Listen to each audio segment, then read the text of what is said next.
Aí Israel sai do Egito, os 40 anos, vamos para um assunto interessante. Geograficamente falando, Israel, quando sai do Egito, o povo hebreu, quando sai do Egito, eles poderiam geograficamente chegar em poucos dias. Eu posso até ter a conta.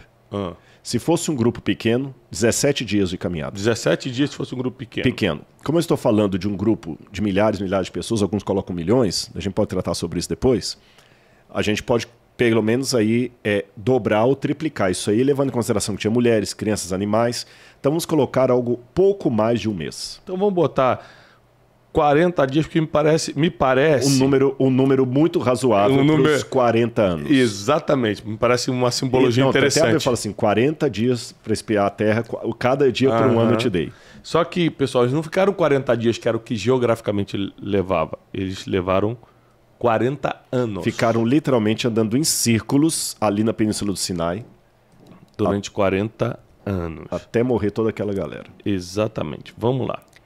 Tem algumas coisas que me chamam a atenção na fase do deserto. Eu queria que você me esclarecesse. O primeiro delas é como é que pode um escravo, porque o povo hebreu era escravo, no meio da sua caminhada para a liberdade, porque o maior anseio do ser humano, isso é ciência, é a liberdade. Ele não consegue lidar com escravidão.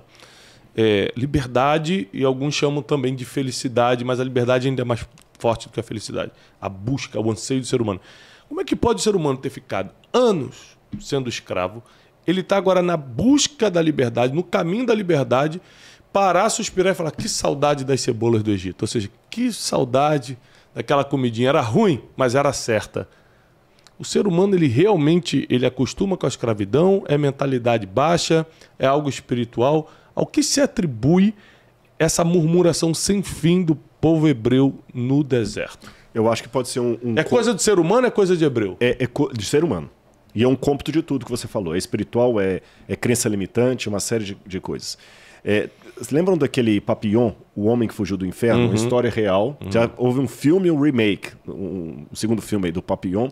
Ele fugiu esqueci o nome da prisão que ele fugiu lá. Enfim, na primeira versão do filme, eu estou tentando lembrar, nas Guianas, ele estava preso nas Guianas. Na primeira versão do filme, tem uma cena emblemática. Ele é jogado numa solitária, num buraco, e ele fica ali dias e dias na escuridão. Quando ele vai sair da solitária, que eles abrem ali o coisa, ele olha a luz do sol e corre para debaixo da cama. Ele estava tão acostumado com as trevas que ele vai para ali, é o mundinho dele. Então nós temos um fenômeno, eu vou partir do psicológico para chegar no espiritual, que muitas pessoas às vezes se acostumam no sofrimento porque é o mundinho dele, apesar dele estar sofrendo, é onde ele tem um certo controle. Síndrome de Estocolmo é um outro exemplo, aquela pessoa que é apaixonada pelo sequestrador. Pelo bandido. E quem trabalha, por exemplo, não estou banalizando a coisa, estou falando de uma realidade. Quem trabalha com violência contra a mulher, percebe isso, que a grande dificuldade de botar muito vagabundo na cadeia é que às vezes a própria mulher dele não deixa. Repito, gente, falo isso com muito carinho e muito cuidado, não estou banalizando, estou falando de uma realidade. E se você tiver algum policial nos assistindo, algum advogado, pode colocar se eu estou mentindo. A maior dificuldade, às vezes, para colocar um vagabundo na cadeia é convencer a mulher que apanhou a fazer queixa-crime contra ele. Sim. Porque às vezes ela tem medo de uma represália dele, tem medo dele não ficar preso e ir lá e vingar, tirar o filho dela. Tem uma série de circunstâncias que leva a pessoa, então, a ficar preso naquilo que o oprime. Então, a primeira coisa que você tem que fazer para libertar uma pessoa não é cortar as algemas dele, é mostrar que ele pode andar sem aquelas algemas. Por isso que Deus não os levou direto para a Terra Prometida. Eles tinham que passar pelo deserto. Tinha que ter uma limpeza? Mesmo que fosse por pouco tempo, tinha que ter uma limpeza. E o deserto no Oriente Médio é símbolo de preparação para uma grande missão. Pode olhar que todos os grandes homens e mulheres de Deus, quando foram chamados, passaram pelo deserto. Jesus passou pelo deserto, Moisés, você tem Elias passou pelo deserto. No Apocalipse, quando fala do povo de Deus como uma mulher vestida de sol, ela passa 1260 dias no deserto para se preparar para entrar na Nova Jerusalém, no Apocalipse. Paulo, quando se converte, antes de começar a pregar, ele vai passar 3 anos lá no deserto da Arábia. Então, deserto é o lugar que você prepara. Então, Deus falou o seguinte, olha, para que vocês tenham cabeça de pessoas libertas, eu tenho que primeiro preparar vocês. O problema foi que eles reprovaram na preparação, no exame. Sabe aquele. O exame do BOP. O Ibope. Do BOP. Foi fazer o exame para entrar pro BOP. Ou aquele funcionário que você tinha uma carreira promissora para ele, mas ele já é reprovado no estágio. Não tem 3 meses que assina a carteira como. Esqueci o nome que dá. Experiência. É o que o Wesley está dizendo. Na experiência, você tem que demitir o sujeito.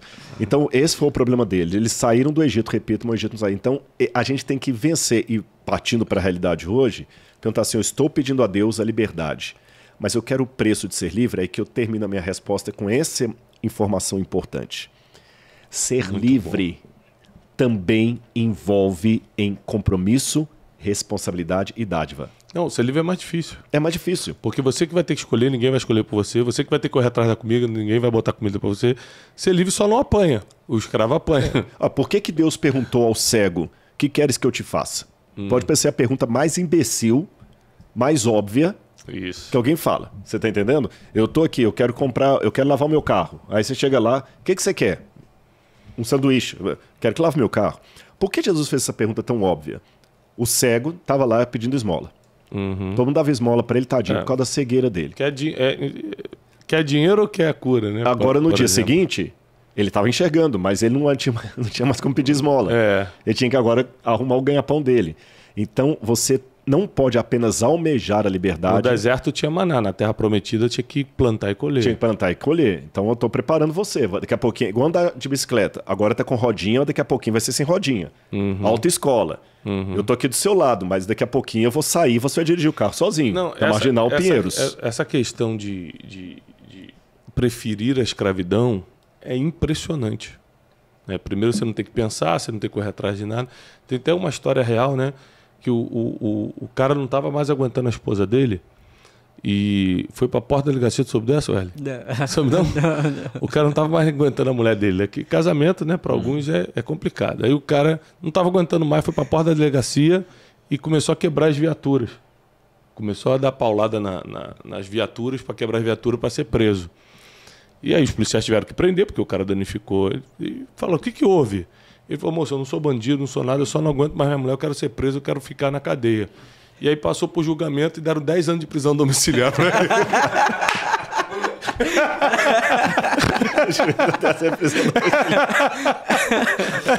Mas que tristeza, né? A vida. Agora, a gente tem que mandar o Wesley pro deserto pra chegar na hora dele ser usado por Deus, né, Teixeirinha? Agora, você falou de prisão domiciliar, eu tenho uma nota triste para alertar, porque eu tenho certeza que muitos dos que estão nos assistindo aqui são jovens. Sim. Isso aqui eu não estou falando com base em biblismo, não. Mesmo autores, Lipovetsky, você tem o Ernest Becker, que escreveu a Negação da Morte, e outros mais que eu Bauman, que eu podia citar aqui. Essa geração que nós estamos agora é uma geração que tem como característica o querer viver escravizado. Meu Deus. E eu vou explicar por quê. Estou trazendo autores que não tem nada a ver com Bíblia. Porque, como a gente falou, a versão de homem livre, de mulher livre, ela impera que você tenha responsabilidades que hoje os jovens não querem ter. Por isso que o pessoal faz piadinha nos stand-ups da vida aí, nos programas humorísticos, daquele cara de 48 anos que ainda está morando na casa da mãe. Você entendeu? Assistindo Game of Thrones, jogando Minecraft, jogando Minecraft e xingando com a mãe porque ela foi lá e, desculpa, ela tirou a pizza suja que estava debaixo da cama dele lá. Você tá entendendo? Ele não quer crescer. E a geração que consumiu demais o Friends, lembra aquele Friends? O Friends, ele não foi dado apenas para entretenimento. Havia uma mensagem naquilo ali. E o Friends se tornou o Friends Big Bang Theory, 2 Homens e Meio, Two Men and Health. Esses folhetins americanos todos, eles mostram o emblema dessa geração. Pessoas solteironas que não constituíram família, que banalizam a família, porque hoje a ideia de família está sendo banalizada. Não, é ridículo, família, isso é modelo patriarcal, fanático, religioso, chauvinista, outros istas aí, fascista, machista, patriarcado. Estão banalizando porque constituir família é uma coisa que envolve trabalho, as pessoas não querem, preferem ficar como sacrifício, preferem ficar como solteirões no apartamento, pegando uma menininha, outra ali, tal, nos 30, 40. É o egoísmo. Não abre mão do egoísmo. E por isso que muitos batem palma, por exemplo, para sistemas comunistas ou socialistas, sendo que ele nunca viveu num país de regime totalitário isso. Claro. Ele nunca viveu na União Soviética, ele não viveu em Cuba, ele não viveu na Albânia, na época do comunismo, ele nunca viveu nesses lugares. Claro. Ele nunca viveu na China comunista. Aí ele fica, não, eu quero... Por quê? Porque é a mentalidade do escravo. Se eu tenho o Estado me garantindo o meu ganha-pão, tá tudo certo. Tá tudo certo, que eu não preciso correr atrás do meu pão. É pouquinho, mas é seguro. E se a gente falar de outros tipos de escravidão, tem um livro recente da doutora Anna Campbell, se eu não me engano, Anna Campbell, que chama-se Nação Dopamina. Nação Dopamina, é isso mesmo. É um livro que está bem forte agora. Uhum. E ela fala justamente isso. É muito mais fácil... Campbell, né? Campbell, ou Campbell, alguma coisa assim. Vou pegar. Anna Campbell, alguma coisa assim. É muito mais fácil ser escravo de alguma coisa por causa do prazer, por causa da dopamina. Por exemplo, o cara que é escravo da pornografia, escravo do álcool, escravo da droga, ele encontra prazer o tempo todo, só que esse prazer ele tem fração de minutos ou segundos, e ele precisa de uma nova dose, de fazer uma nova besteira, de uma nova prostituição, de uma nova... Então as pessoas parecem que elas não só se acostumam, mas também estão descobrindo prazer na escravidão. E Israel, quando começa a reclamar, vendo os milagres, o que me assusta no povo hebreu é que eles estavam vendo os milagres, estavam vendo maná cair do céu, estavam vendo a coluna de fogo, a coluna de fumaça, eles estavam vendo e ainda assim falando, e sabe o Egito por quê? era melhor. Aí eu faço uma ponte com a passagem bíblica do Egito com a realidade atual. A realidade assombra. A realidade dá medo. Lembra do Matrix? Claro. Que alguns preferiam o mundo da Matrix ao mundo da realidade. No mundo da realidade, o verdadeiro Deus era o Deus de Israel. A realidade estava esfregando na cara deles assim. Eu sou o verdadeiro Deus, eu que abri o mar vermelho, eu que trouxe o maná, mas eu exijo fidelidade. Trabalho. Eu não divido minha glória para outro. O Shabat, por exemplo, a guarda do sábado. A guarda do sábado não foi dada para um bando de vagabundos, não. Pelo contrário, 6 dias trabalharás. A gente só pega o mandamento do Shabat com o dia do descanso. Mas lembra que antes de falar do descanso... Tem o trabalho. 6 dias trabalharás. Ele não falou 6 dias tirarás férias e no 7º vai prestar para mim. Não. Trabalhar na terra, etc. Honra teu pai e tua mãe na terra que o Senhor teu Deus te dá, para que sejam longos os dias na terra. Então você tem que produzir. Agora, eles não querem essa realidade. Aí, como eles não querem essa realidade, eles, para manterem a condição de escravo, eles fogem para quê?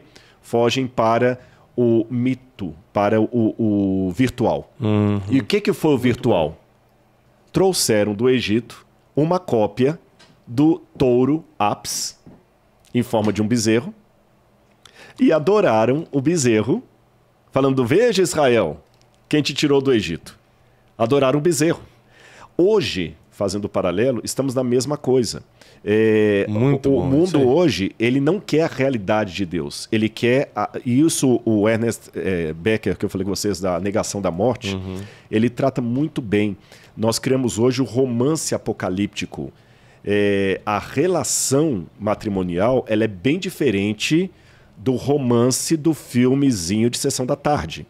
Então, como o pessoal não quer enfrentar a realidade, ele fica com 40 anos ainda na balada, pegando outra menina que já tem uns 30 e tantos, fingindo que não vai envelhecer, usando para o mundo das drogas. Os próprios games são uma fuga da realidade, porque a sobriedade dói muito. Somente pessoas que estão muito bem consigo mesmo, com o próximo e com Deus, aguentam a sobriedade. Por isso que o mundo refugia-se na dopamina. A dopamina deles foi o bezerro de ouro. A dopamina de hoje pode ser a vida virtual, pode ser esse universo paralelo que muitos vivem. São os bezerros de ouro que nós vamos criando para não aceitar o Deus verdadeiro. Isso é bom demais, essa mescla de a realidade é muito dura, a sobriedade é muito dura, então as pessoas sempre vão buscar o virtual, a dopamina, o prazer, o vício, alguma coisa, nem que seja através da reclamação e da murmuração para tentar fugir. E que a dopamina, quando realidade. Moisés chegou, como é que estava o pessoal que adorou o bezerro? Pelado. E aí os comentaristas fazem duas hipóteses ali.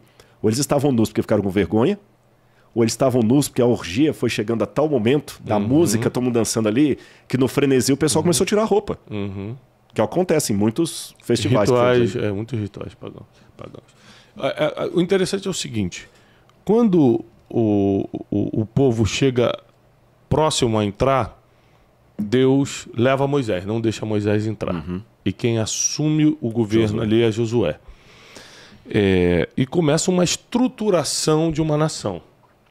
Quando é que a gente pode considerar que Israel, depois que saiu do Egito, virou realmente uma nação? Em que ponto da história bíblica a gente pode falar, agora é um país, agora é uma nação? Bom, em termos históricos, cronológicos, eles vão se tornar uma nação já ali no período dos juízes. Esse período que você falou imediatamente após Josué é o período dos juízes. Por que eu sei que ali Israel já virou uma nação? Porque nós temos uma estela, para quem não sabe, é uma pedra comemorativa que os reis do passado escreviam leis, deeds, que seriam atos, coisas que ele fez, contratos, ou leis, contratos, ou então grandes feitos dele. Ou, por exemplo, a grande pedra de Hammurabi, o Código de Hammurabi, é uma lei em forma de estela, uma estela preta, né? E o faraó Merneptah, ou Meremptah, da 19ª dinastia, da família do Ramsés, ele fez uma estela enorme, contando dos reinos contra os quais ele lutou. E ele menciona num determinado momento da linha, ali, você já foi ao Museu do Cairo? Já. Não sei se você, quando foi com o seu guia, se ele mostrou a estela de Meremptah, porque ela fica debaixo, está no museu antigo ainda, ela fica debaixo de uma escada lá no fundo, pouca gente vai lá. Isso dá até tristeza ver. Totalmente vazio ali. Não vai, eles não mostram quase. E lá você tem na linha, eu leio um pouquinho do hieroglífico pro pessoal ali, né? Eu destruí Askelon. E a semente de Israel não mais existe. E o nome Israel já é mencionado ali junto com Askelon, com outros territórios, com outros reinos que que o Egito combateu. Então eu tenho ali, no século XIV, 1300 e pouco, eu já tenho um indício ali de Israel sendo considerado pelo Egito uma nação. Antes de Cristo, né? Antes de Cristo. E se eu estou falando de 1300 e alguma coisa antes de Cristo, você vai ter o primeiro rei de Israel por volta... Estou arredondando os números, tá? Vamos pegar 1300 e vamos colocar ali o Saul em 1100. 200 anos antes da monarquia, 200 anos antes de Saul, já era considerado um povo. E eu estou contando isso porque muito historiador vai falar que Israel só se tornou reino mesmo na época da monarquia. Mas eu tenho essa evidência arqueológica que foi antes. Se eu não me engano, Gideão, que ainda é na época dos juízes, já falava o meu povo Israel contra o povo amalequita, contra o povo que entrava. É porque os que não acreditam na historicidade da Bíblia vão dizer o seguinte, quando diz o meu povo, isso é o descrente da Bíblia. Claro. É como se você pegasse o bando de Lampião, falando assim, o nosso povo vai lutar contra os macacos do governo. Mas o Lampião lutando contra as forças de Getúlio Vargas não é Estados Unidos lutando contra a Inglaterra. Tá certo? É um bando de foras da lei, como é que fala? Uma gangue, sendo... Não tinha legitimidade. Legitimidade. O dia de Mafagafa tinha 5 mafagafinhos, né? É isso aí. É que nós temos aqui um problema nessa equipe que ninguém fala direito, né? Fala aí, é inadmissível. Inadmissível. Então nós temos um problema sério aqui nessa equipe. Não, você sabe que esse negócio de problema é que tinha 2 meninas num ônibus e o cara tava ouvindo as duas conversando atrás e falou assim, não, pois é, fulano, porque eu tô com uns problemas. Peraí, me ajuda agora aqui, é problema ou problema? Aí a outra que entendia mais de gramática falou assim, eu sei como é que é. Problema é de cabeça e problema é de matemática. Tá bom. Então, voltando, deixando o problema pra lá, Eu até esqueci o que eu estava falando. Então, a questão do Lampião aí contra Getúlio Vargas. Mas eu tenho esse indício de Meremptah mostrando que Israel não era um povinho, uma gangue, não. Já era uma nação contra a qual o Egito se envolveu. Tanto é que quando o Egito fala de Israel, escreve Israel e aparecem 2 bonequinhos, que é o determinativo de povo. Você tinha em egípcio o determinativo de cidade, que era como se fosse uma coisinha assim com um solzinho, que é Nitru, que é cidade, ou você tinha os 2 bonequinhos que era determinativo de povo, de nação. Então Israel já era uma nação desde essa época.